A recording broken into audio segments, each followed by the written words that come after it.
Good morning, everyone. Sorry I'm late. Had a few meetings, but join me. Come on in, say hi. Let me know where you're tuning in from. If this is your first time, definitely let me know so I can give you a shout out. Hi, YouTube. Hi, Instagram and Facebook.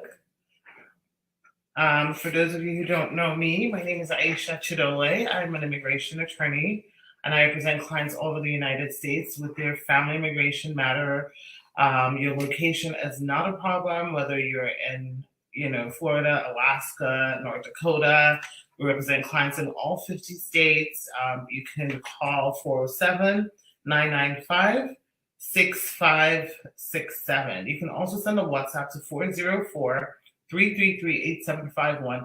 I'm going to put that into the, I'm going to pin the numbers on Instagram. And then obviously if you're on Facebook or YouTube, you should be able to see it scrolling through the ticker. I don't have any topics today. I just want to answer questions, excuse me. I know a lot of you guys send me DMs, which unfortunately there's so many, so sometimes I can't review all of them. So you can certainly ask questions now. So okay, there we go. All right, let's see if this works. You should be able to see this pinned on Instagram now. And then if you're tuning into Instagram after this live, you can find my contact information by clicking the link tree, click the link, and it should take you to all my information, including booking a consultation yourself. If you're on Facebook or YouTube, you should be able to do the same. You can see me scrolling through the ticker. Let me say good morning. Good morning, Tanique. Good morning, Cleopatra. I said woke up early to see if you're on. Thank you. I really appreciate that. Good morning, Tamoy from Pennsylvania. Good morning, Justina from LA. Jen Gallo from Sacramento. Hey, Nika. Good morning. Tanique says, is it safe to travel? To use your travel documents? Tanique, if you're a client, send us a message in the client portal so we just confirm your immigration history, so we can best give you the advice. But generally, if you have a travel permit and you have a pending case pre-interview, and you don't have any removal proceedings, you don't have any pending asylum cases, or any removal orders, generally it's okay to travel.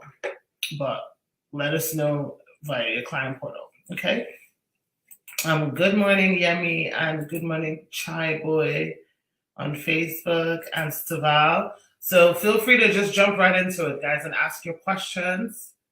I have a little bit of time today, so I'm going to try and get to as many as I can. All right, let me scroll through Instagram and see what I have here. Good morning, Geraldine. Good morning, Ruckle Stefani. Thank you, Safine. That's really nice. Good morning, Patrice Kramer. Holly Amore 05 says, hi, sorry, where are you originated from? I'm Nigerian American. Single lady says, first time from San Francisco. Thank you so much for tuning in. God's favor, good morning from Philly. Rashid says, do you work for student visa holders, I guess, to get a green card? Only if you're eligible through a family-based position. Otherwise, if the only other way you would do it is if you're getting it through your employer, which is through H-1B, and we don't handle employment immigration. Merce says you've been slaying lately. Thank you, girl. Or guy, I don't know who it is. Rory says hello. Hi. Jamila says, hi, Dayla from Pennsylvania. Are you from Nigeria? Yes, I'm from Nigeria. I wasn't born there, but bred for a good part of my life there. So I'm very much Nigerian. My spouse is Nigerian. Our children are Nigerian. They've never been yet, but hopefully they'll go soon. Cleopatra says, if you have a marriage green card case pending, can you change and file for VAWA? Absolutely. If you're eligible for VAWA, you can definitely file for VAWA, even though you have a marriage case pending. I mean, there's steps and processes that have to be taken to, change your application, but it can be done. Jen says, hey Aisha, I just migrated about 4 months ago through a green card lottery. Welcome. My boyfriend is back home. How do I get him over to the United States? We've been in a relationship for 5 years. Only way is through marriage. That's the only way, because you cannot apply for a fiancé visa because you're not a U.S. citizen. As a green card holder, the only way you can petition for a significant other is through marriage. So that would be the way to do it. Okay.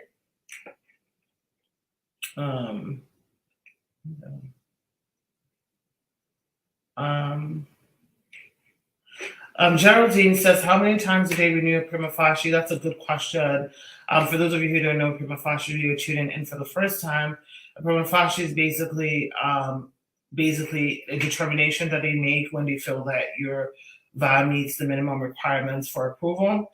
Prima facie, you're initially given a 12-month prima facie determination letter, and then after that, you're given renewals in 6-month increments until they make a decision on your case. So basically, the answer to that is that it's going to be renewed until they approve the actual I-360, which is a VAWA petition. Okay.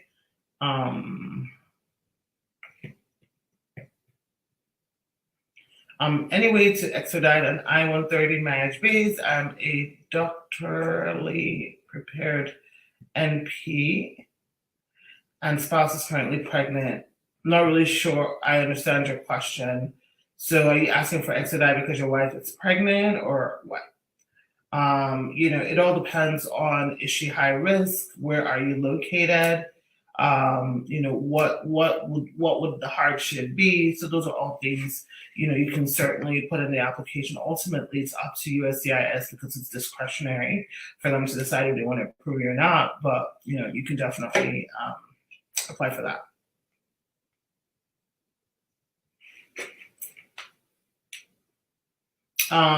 God's Favor says, please, I want to ask, I intend to travel to Nigeria soon with my AP.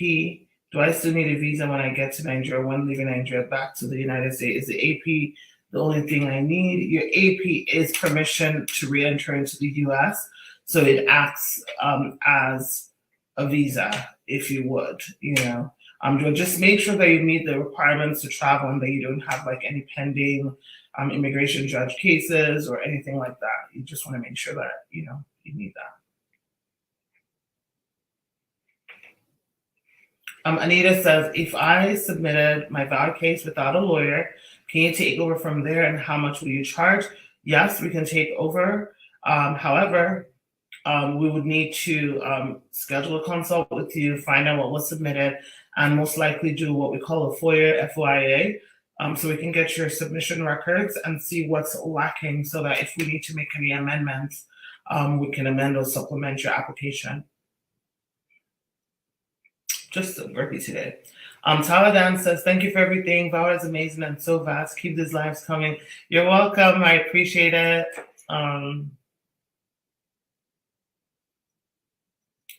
Single lady, good morning from San Francisco. We have a lot of San Fran folks today. Good morning, phenomenally ambitious. Can your wife report to USCIS? Schofield says, can your wife report to USCIS? I'm not really sure what the context of the question is, but anybody can do anything they want. Anybody can can submit a letter to USCIS to tell them anything they want. The question is it credible what they're telling them? But I don't understand the context in which you're asking the question. So I'd need a little bit more. Can I work still if my EAD gets canceled? You're not authorized to work if your EAD gets canceled. Do people work under the table? I'm sure they do. There are many people that do. But are you authorized to work if your EAD gets canceled? No.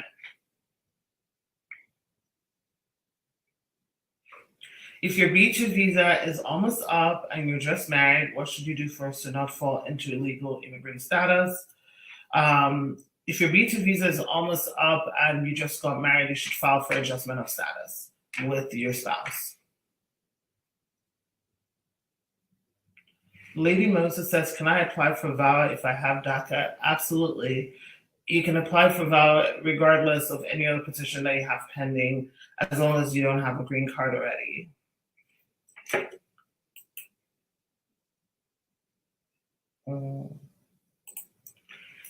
Jen, this is a supplement to your initial question. If we get married here, can we file for adjustment of status right away? How long do we have to wait? There are different things to consider. Jen is the one who asked, who said she came here in a diversity lottery. You're a green card holder, and your boyfriend is outside the country. If your boyfriend came here, and you guys choose to get married here, typically if you get married and file anything within 90 days of your spouse being here, there's usually a presumption of misrepresentation of his initial entry here. So it might not necessarily be good for him, or he's going to need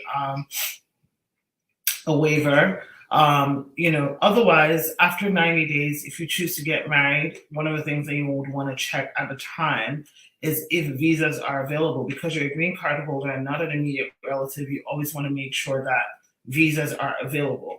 As of today, visas are available. I don't know when your boyfriend gets here whether visas will be available, because this changes every single month. So you always have to check based on the month. Okay. All right, let's see what else we have on Instagram. I have a question in here. Hi, pretty lady. I got my 10-year green card through abuse. If I want to apply for citizenship, do I still need to submit my abuse story and history? Do I have to relive it all over again? Well, one, I'm sorry that you went through that. That's terrible. Two, congratulations on getting your 10-year green card. And three, no, you do not have to relive abuse again. You do not have to submit anything on the abuse. You're eligible to submit citizenship 3 years from the date on your green card, well, as early as 2 years and 9 months. So congrats. Hi, good morning. If my green card holder dad is willing to do my petition, I came here last year on a J1. Will I receive a work permit during the process? Or I'll have to go home. I'm British. I don't know how old you are. If you're over 21, you're not going to get a work permit. Also, the other thing that you want to consider if you have a J1 is to make sure that you don't have a residency requirement in your home country.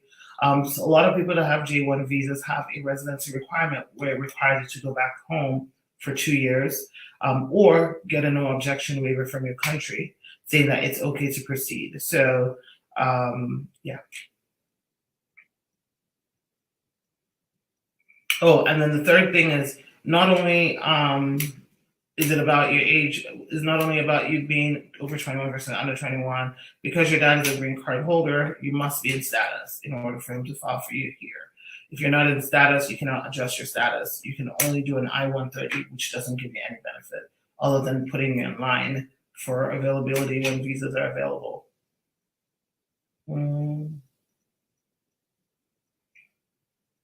Okay, so you said you'll turn 21 in the next 12 days. This is what British says. So the question for you, though, is, are you in status? If you're not in status, it still remains the same. Good morning, Lottie the Blessed. Married for 1 year and a month now and still didn't get an interview. I got my social and work permit, though. Well, so you've been married for 1 year and a month, but when did you submit your application? So it depends on when you submitted your application. Marriage-based cases right now, this is, it's like you move over one hump and then you go into the next hump. Like right now, marriage-based cases are taking a long time. Like for you to be scheduled for an interview. And I'm not really sure why that's happening. Because marriage-based always used to be one where we were sure that in 12 months, people will get scheduled, but it's not really been the case right now. Hi, Jimmy, from Germany. We don't handle business or employment-based immigration, so I'm not going to be able to answer your question. Kiara says, thank you for all these videos. Lots of immigrants still don't know about VAWA. Absolutely, a lot of people don't know about it. Jeff Imiwu says, good morning. Hi, how are you? Okay, so let's see what else I have here. Can you adopt your grandchildren who are still in Africa if you're a citizen? I mean, you could. It depends on how old they are, but there's also a residency requirement where you have to live with them for 2 years. Doesn't have to be cumulative. It doesn't have to be at one time. You can accumulate different trips there and obviously terminate parental relationship with their own parents. But there's a lot of nuances into that. And there are two ways, to adopt, whether you're doing it through here or whether your children are in a country that's part of the Hague Convention. So you can look into both ways to see if you're eligible. Patrice, if you're interested in filing for VAWA, call the office for 799-565-6567, and then we can evaluate you and see if you're eligible. Okay. Angel Sweetness says, if you have a visiting visa and have applied for the green card lottery, but would it be a problem to travel back to my country, Guyana?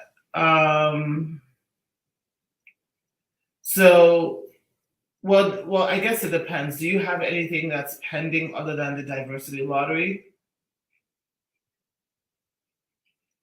You're welcome, God's favorite. Let's see. Can I file for my dad with a 10-year green card? No. You can only file for your dad once you become a U.S. citizen. So as soon as you're eligible for citizenship, file for citizenship. When you become a citizen, then file for your dad. My 2-year green card expires in February, but I haven't received any notice yet from USCIS. I still have to wait for that notice before I do anything. No, girl, you better put in your application to remove conditions on your green card. Sometimes they send to some people, sometimes they don't. So put it in once, depending on when and what month are we in? So February. So probably the earliest you'll be able to put it in will be like December-ish, basically 90 days before the date of expiration. Karina Shah Mensa says, if you get a VAWA working permit, is it a guarantee you'll get a green card? So because this might be confusing, so I want to make sure that the words are not misconstrued. So first of all, there's nothing in life that is guaranteed until it's done. So that's just life in general. That's number one. Number two, when you say a VAWA work permit, I'm going to differentiate the two. You mean you've been approved for VAWA and you received an approval, you received a work permit based on the approved VAWA. Because that work permit is very different from the work permit you get when you originally filed VAWA and your case is pending and you get a work permit. When your VAWA is approved, there is a work permit that you get that's different, that comes with what we call deferred action. If you get that, you have a good chance, depending on your personal situation. I don't know what your immigration history is. Do you have misrepresentation issues? Do you have fraud issues? Do you need a waiver for inadmissibility? There's just so many things to it that nobody can guarantee you that unless the person knows your case history and they're the ones making a decision. If you have absolutely nothing, no misrepresentation, no fraud, no nothing, you have a good chance of getting the green card. So without knowing more, it's very hard for anyone to tell you yes or no because they might be wrong.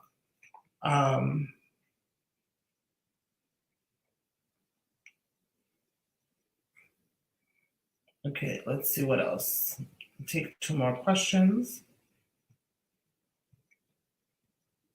I am Kiana.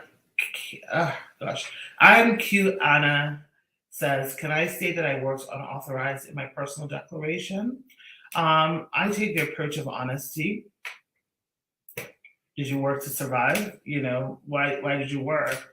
You can list it in there. The biggest issue is for people who work without authorization is because if you're married to a U.S. citizen, typically they will forgive you for working without being authorized to work.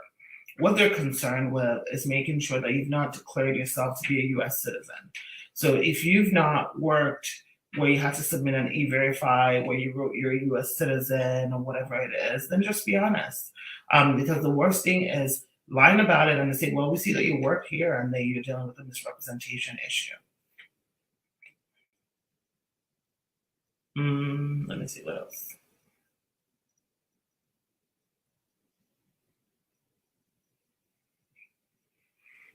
Okay, so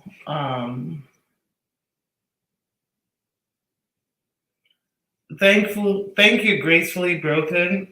She says, I love the look today. And I love that song by Tasha Cobbs, by the way. It gets me every time I'm Gracefully Broken.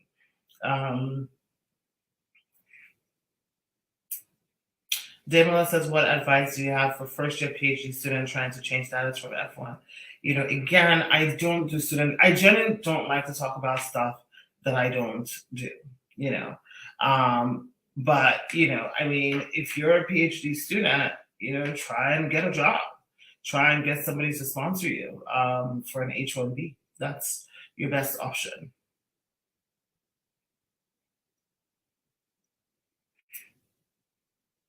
Okay. If you are over 21 and in the US for over 6 months on a tourist visa, and your parent who's a green card holder wants to file for you, can that work? If you're over 21, your parents can file an I-130 for you. Yes, they cannot file a 485, they cannot file a work permit, they cannot file a travel permit. Once that I-130 is approved, which could take anywhere from today to the day you file till 5, 6, 7 years later, because that's the visa availability right now, you're going to then need a hardship waiver. If that's approved, then you have to go back home and finish the process. Again, all petitions, basically, think about it this way: when your petitioner is a green card holder, most likely you're not an immediate relative. That's the easiest way for me to explain to you guys. You're most likely not an immediate relative, meaning the benefits that he give you as citizens, they're not going to give it to you as green card holders. Like the things that you're going to forgive them for working under the table, they're not going to do that, So that's how you got to think about that.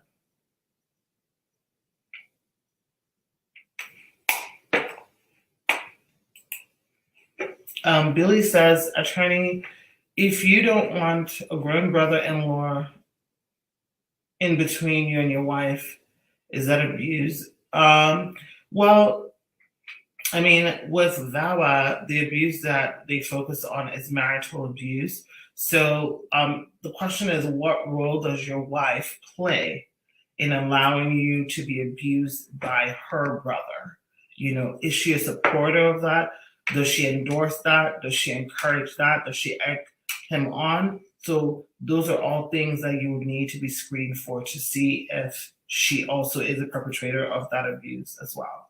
Because some people can be like, what do they call it? The master and the puppet, where like they're stringing the puppet and they're the ones really orchestrated from behind, but appear to look okay, and then the other person is doing all the dirty work. So, in a marital relationship, I do not believe that an outsider that's related to one spouse or the other can do to the other spouse what the other spouse doesn't allow them to do. You understand what I'm saying? So there's a possibility that if your wife is okay with certain things, then there's a possibility that she probably is also the perpetrator of what the brother-in-law is doing to you. Okay?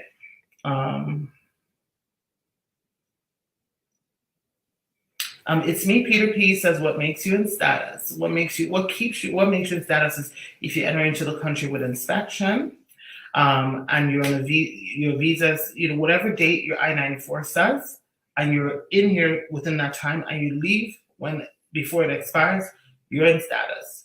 You're also in status if you have a green card. You're in status, obviously, if you're a U.S. citizen.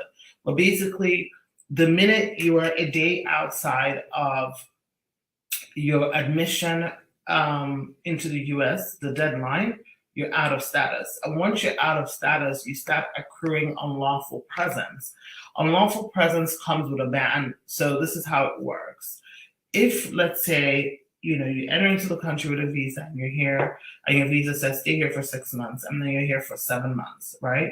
You've accrued unlawful presence of an additional month, but you don't face a ban or a bar. If you accrue unlawful presence for 6 months or more, but less than 1 year, you have a 3-year ban from coming to the United States. If you accrue unlawful presence for more than a year, then you're looking at a 10-year ban. And these bans are effective if you leave the country. Like once you leave the country, then you wouldn't be able to come back for that timeline.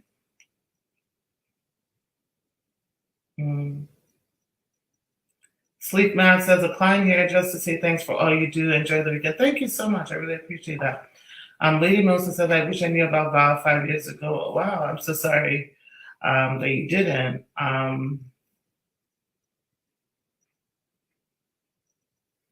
Let's see. Let me go there. This person says,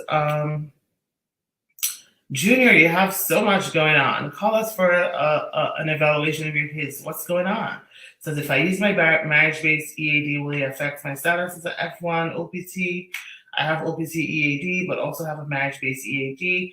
No, if you have a marriage-based EAD, you can use that EAD because you're legally allowed to use that. But you also said you applied for VAWA, but I'm afraid I might lose good EADs. You're not going to lose those EADs unless those cases are terminated or denied. But if you already have the marriage-based case, you can actually do an abeyance request so that they can merge your marriage with the VAWA, and that way you can keep that EAD.